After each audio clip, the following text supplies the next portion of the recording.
palaya. Ayan, ginisang ang palaya, mga idol.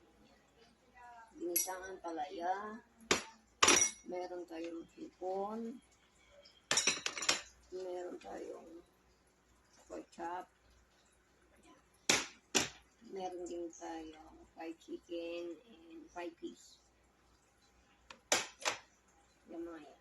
May gulay. May gulay pa na beans. Ayan mga idol.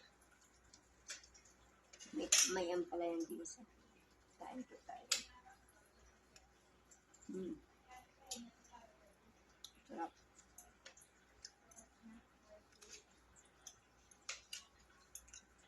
Titikman natin ang kung anong lasa.